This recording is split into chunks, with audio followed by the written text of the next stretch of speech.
kesempatan yang telah diberikan kepada saya. Perkenalkan, nama saya Jumardi.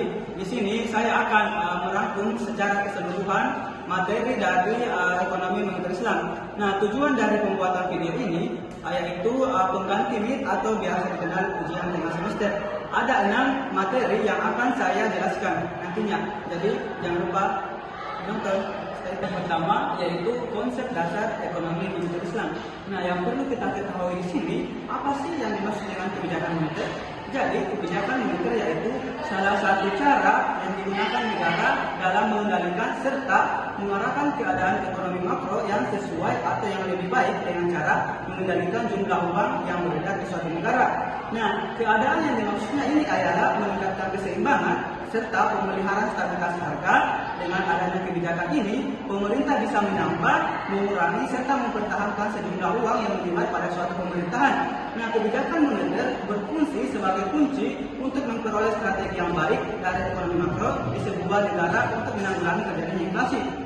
Nah, berbeda dengan kebijakan moneter konvensional, moneter dalam Islam ini tidak menekankan bukan hanya penawaran dan permintaan uang, tetapi juga prinsip pemerataan keadilan dan persaudaraan, yaitu mengejar kesetaraan dan menciptakan distribusi kekayaan dan pendapatan yang adil. Pada sistem moneter yang ada, bunga merupakan sarana yang digunakan sebagai sarana kebijakan moneter, alat untuk mengatur peredaran uang di masyarakat, dan Islam tidak memperkenalkan alat suku bunga ke pasar.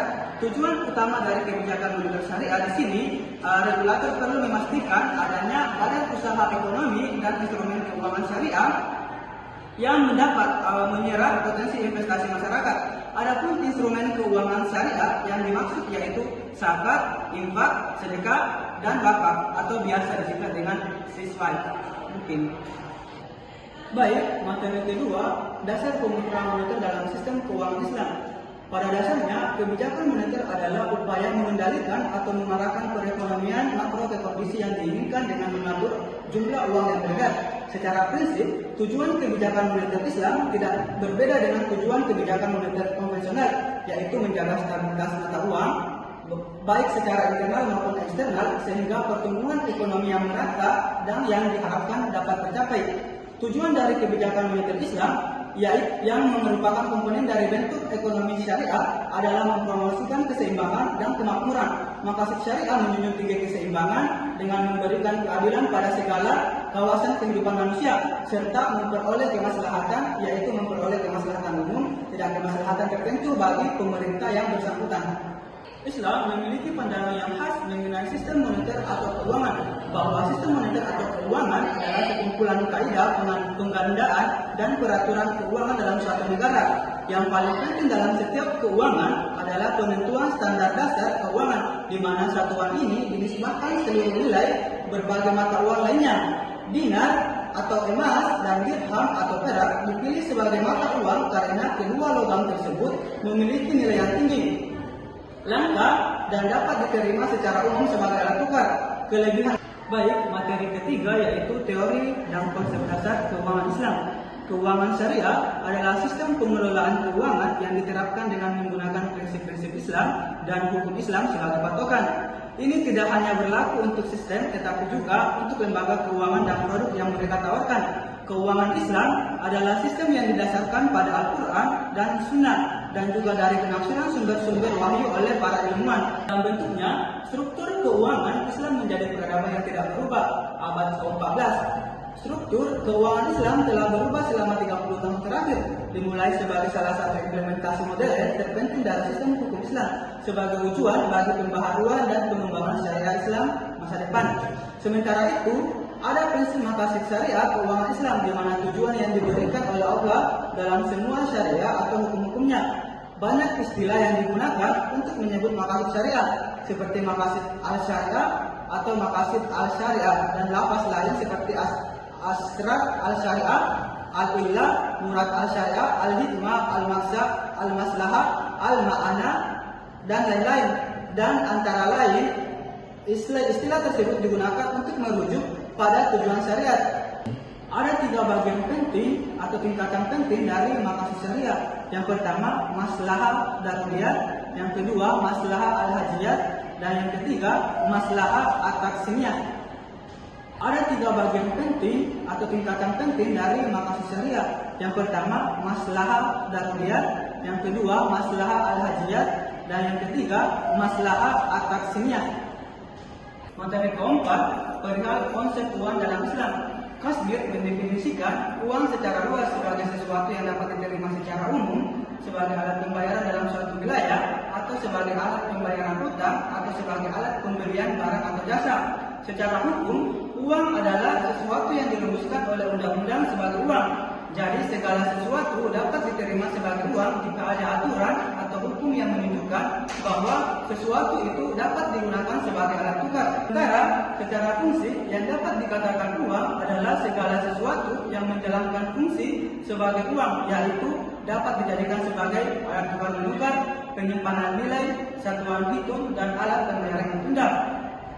Jenis-jenis uang sendiri terbagi menjadi beberapa jenis, yaitu uang kartal. Uang kartal adalah alat bayar yang sah dan wajib diterima oleh masyarakat dalam melakukan transaksi jual beli sehari-hari. Uang kartal terdiri dari 2 bagian, yaitu uang kertas atau uang logam. Kedua, uang gerak. Uang gerak adalah uang yang dikeluarkan oleh bank komersial melalui pengeluaran cek dan alat pembayaran uang giro lainnya atau pembayaran giro lainnya. Uang dinar dan dirham adalah mata uang yang digunakan dalam ekonomi Islam, terutama merujuk pada bentuk uang logam yang memiliki nilai intrinsik karena terbuat dari bahan logam mulia. Menurut konsep ekonomi syariah, uang adalah uang, bukan kapital. Sementara dalam konsep ekonomi konvensional, konsep uang tidak begitu jelas. Misalnya dalam buku Money, Interest and Capital karya Colin Rogers, uang diartikan sebagai uang dan kapital secara bergantian. Sedangkan dalam ekonomi syariah, uang adalah sesuatu yang bersifat flow concept dan merupakan public goods. Baik, materi kelima yaitu pasar uang syariah. Jadi, pasar uang atau biasa disebut dengan money market adalah pasar di mana diperdagangkannya surat-surat berharga jangka pendek. Perusahaan yang membutuhkan dana untuk masa yang singkat dapat masuk ke pasar uang dengan membeli atau menjual surat-surat berharga pasar uang. Pasar uang melayani banyak pihak seperti pemerintah, bank, perusahaan asuransi, dan lembaga keuangan lainnya. Pasar uang pada saat ini tidak lagi dibatasi dalam wilayah suatu negara saja. Selanjutnya, pasar modal. Pasar modal didefinisikan sebagai pasar untuk berbagai instrumen keuangan jangka panjang yang dapat diperjualbelikan, baik yang diterbitkan oleh pemerintah maupun perusahaan swasta. Di samping itu, pasar modal menjadi sarana bagi pihak yang memiliki kelebihan dana untuk menyalurkan dana tersebut kepada pihak yang membutuhkan dana.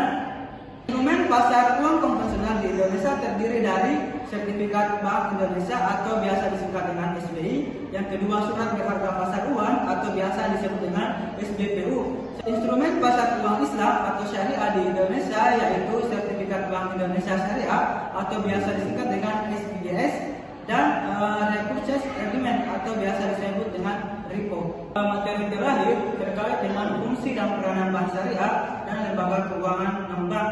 Nah, pada dasarnya lembaga keuangan di Indonesia secara umum dibagi menjadi 2, yaitu lembaga keuangan bank dan lembaga keuangan non-bank. Lembaga keuangan bank meliputi bank umum, bank syariah, dan BPR.